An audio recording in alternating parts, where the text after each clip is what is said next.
Sports on TV. It's a staple of our modern lives. But have you ever wondered where it came from? Well, for over 900 consecutive weeks, there was a television show called Telesports Digest. And it introduced the first TV viewers to the games we loved, sports on TV. I'm Lou Tilley. It began back in 1948, almost 60 years ago. Telesports Digest would give sports fans their very first chance to see their favorite sporting events for free. The big sports that they were familiar with, some minor sports, and some sports that they'd never seen before, and all in the comfort of their living room and for free. And they're all here again as we adjust our antenna to look back at how America saw sports in black and white. The year was 1959, and America adds its 49th and 50th states, Alaska and Hawaii. Driving was fun, as a gallon of gas cost just 25 cents. While in pro football, Vince Lombardi is named the new head coach in Green Bay. And NFL Commissioner Bert Bell dies of a heart attack during a game at Franklin Field in Philadelphia. Let's take a trip back now. This is Telesports Rewind. When winter goes, spring is right behind, and here it is, baseball time. The New York Yankees training at St. Petersburg, Florida, under the watchful eye of the old Professor Casey Stengel. In his last translation, old Case was understood to say he's overrich in catching and may try Yogi Berra at another spot to lengthen Yogi's career. Stengel says Gil McDougall is equally useful at second, short, or third, and although he's got promising rookies, he can still depend on old war horses like Hank Bauer to go and get him, and Eno Slaughter likewise. The Yankees pine for another pitcher, although Bob Turley won 22 games last season. Whitey Ford led an earned run average, and Ryan Duran was the top relief man in the league.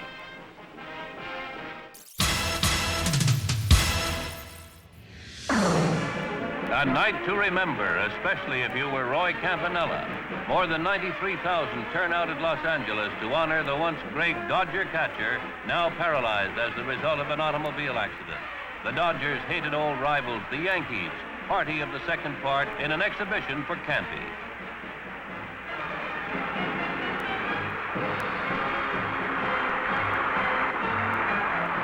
Managers Casey Stengel and Walter Alston join in the tribute to the famous backstop, now a coach for his old team. For Campy, a purse of about $75,000.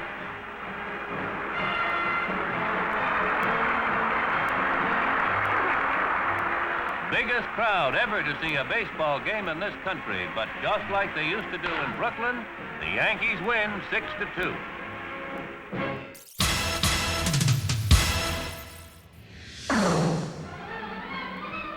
The original King and his court is regarded as the greatest attraction in softball today. 4 men, King Eddie Fegner and 3 teammates, play any 9 opponents at any time. The team is composed of catcher Meade Kinzer, a strapping 200-pound ex-Marine. Here's shortstop Mike Meilicke, brother-in-law of Kinzer, who pulled 86 home runs 2 seasons ago. Bespectacled Oregon State graduate Jerry Jones is the first sacker. A 10-second man, Jerry once blasted 5 homers in 1 game. The king is 34-year-old Eddie Fegner, who averages 19 strikeouts for every 21 men he faces. They have won close to 1,400 games while losing only 126.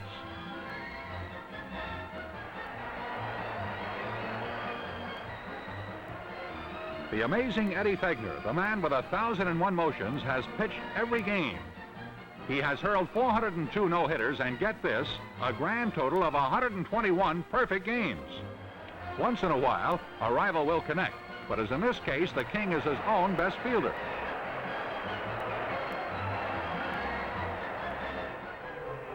Records cannot paint a picture vivid enough of King Fegner, who once turned down several big league baseball offers, explaining, "I'm just as happy pitching softball and seeing more of the world than the Secretary of State. Frustrated opponents wish he'd taken the big league offer. Then he'd be out of their hair.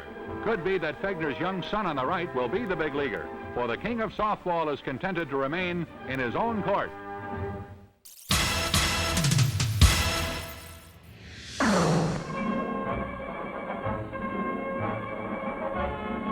The 1959 World Series reaches a thrilling climax before close to 50,000 in Comiskey Park, Chicago, as the American League champion White Sox entertain the Los Angeles Dodgers, rulers of the senior circuit.